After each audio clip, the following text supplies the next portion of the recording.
शहर हैदराबाद में वक्फ बोर्ड की जानिब से अचानक नोटिसें जारी की गई। मदीना बिल्डिंग के तकरीबन 100 दुकानात वक्फ बोर्ड के निगरानी में है। वक्फ बोर्ड की जानिब से चंद दुकानदारों को अचानक नोटिसें जारी की गई। किराए में इजाफा और 25 लाख रुपये बगैर वापसी के तहत देने की हिदायत दी गई, जिसके बाद दुकानदारों ने अपने दुकानात को बंद करते हुए वक्फ बोर्ड के खिलाफ शदीद एहतजाज किया। इस वाक़े की इत्तला मिलते ही मजलिस के रुकने असम्बली अहमद बिन अब्दुल्ला बलाला ने पत्थरगट्टी पहुंचकर तफसीलात हासिल करते हुए वक्फ बोर्ड के ऑफिसरों के साथ बातचीत की।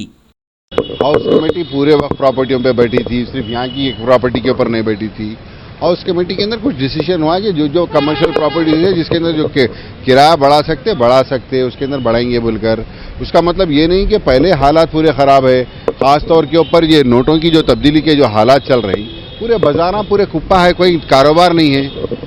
यहाँ तक कि मुस्लिम इलाकों के अंदर जो बैंका हैं, ख़ास तौर के ऊपर मुस्लिम इलाकों के बैंकों के अंदर तक पैसे नहीं भेजा रही गवर्नमेंट।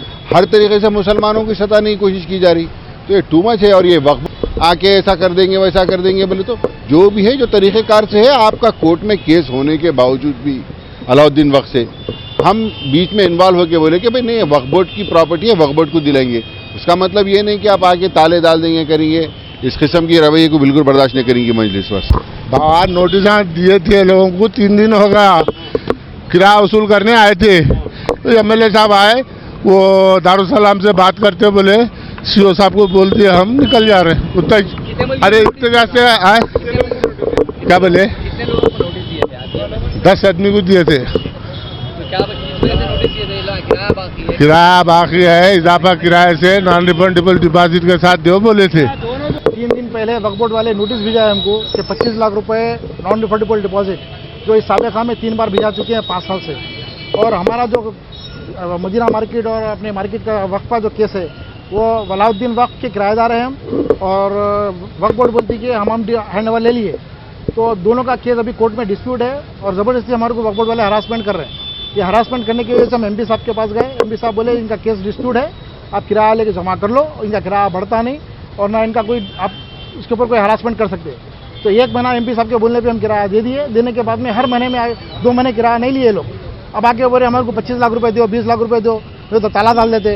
इस तरह की गुफ्तगू करके बिजनेसमैन को हरासमेंट कर रहे हैं लोग और बहुत परेशान कर रहे हैं वक्फ बोर्ड वाले। 600 मिल गया है टोटल ट्रस्ट में और वक्फ बोर्ड में बहुत बड़ा डिस्प्यूट है, कोर्ट में केस है इसका। वो कोर्ट में केस खत्म जब तक नहीं हुआ, आप लोग जो किराया जो पुराना भरे वो पुराना भरिए।